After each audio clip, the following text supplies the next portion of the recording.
Coach Tim Cone, isa sa naniniwala at umaasa sa muling paglalaro ni Kai Sotto sa Gilas, Pilipinas, especially sa tinuturing na do or die game na mga laban para kay Coach Tim kung saan makakaharap nga natin ang Jordan at Iran sa paparating na August window. Gaano nga ba kalaki ang pupwede ring maiambag na impact or maibigay na impact ni Kai Sotto pag natuloy itong paglalaro niya sa 4th window kung magkataon? So wag na nga nating patagalin pa, tara at atin ang talakayin. So pangunahing layunin ng Gilas Pilipinas ngayong paparating na 4th window ng FIBA World Cup Asian Qualifiers ay ang bumangon at pagbutihin ang kanilang 2-4 record sa Group E at makalikom ng panalo laban sa Jordan sa August 28 at Iran sa August 30 na gaganapin sa Mall of Asia Arena dito sa Pilipinas upang mapanatili ang tsansang makapasok sa 2027 FIBA World Cup.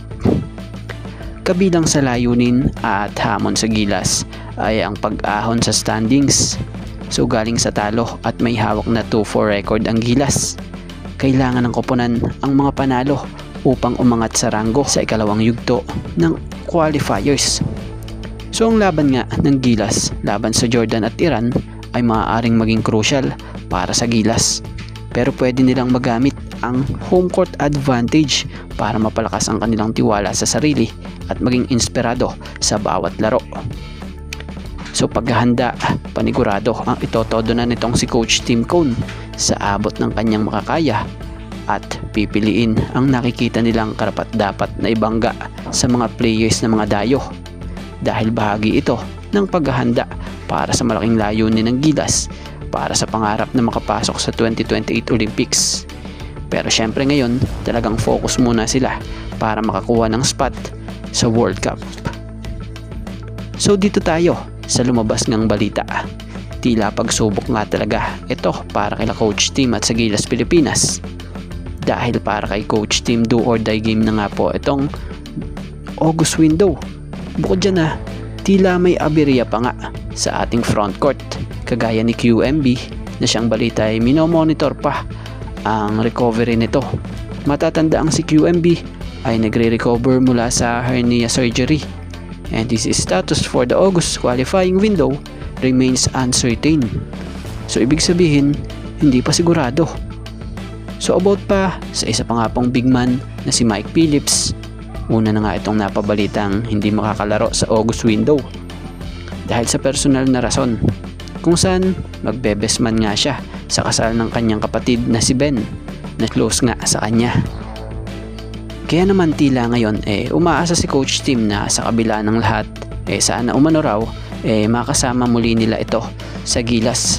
Alam din naman nila Coach Tim na gusto ni Kai na maglaro sa Gilas at gusto rin nila na makasama si Kai sa Gilas.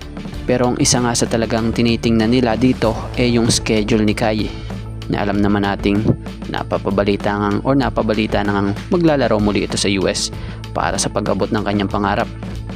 So inuulit natin umaasa pa nga rin po sila Coach Tim na makakasama natin or muli nila itong si Kai, lalo na ngayong August window.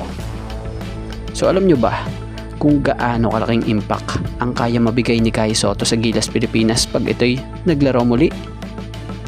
Malaki nga po ang maitutulong ni Kai Sotto sa sistema nitong si Coach Tim Cone sa Gilas Pilipinas sa pamamagitan ng pagbibigay ng matinding taas mula sa poste at depensa laban sa matatangkad na kalaban sa FIBA.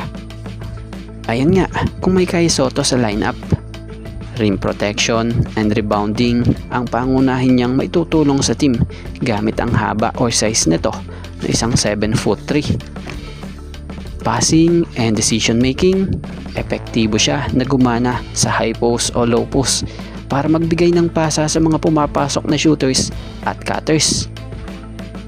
Scoring efficiency, nagbibigay siya ng madaling puntos sa malapit sa basket at nakakakuha ng mga second chance points mula sa offensive rebounds. At makikita mo rin kay Coach Tim na sobrang confidence din siya pag nasa loob or nasa lineup niya itong si Kai Sotto. Kung matatandaan nyo noon nabanggit din ni Coach Tim na kaya nga umano raw nila talunin ang kahit sino mang kalaban sa buong mundo kung kasama at nasa maayos na kalusugan itong si Kai Sotto. So tingnan natin so sana makakasama pa rin or makakasama muli ng Gilas Pilipinas itong si Kai Sotto ngayong 4th window, lalo't mahalagang laban ang mga natitirang laban sa Gilas Pilipinas.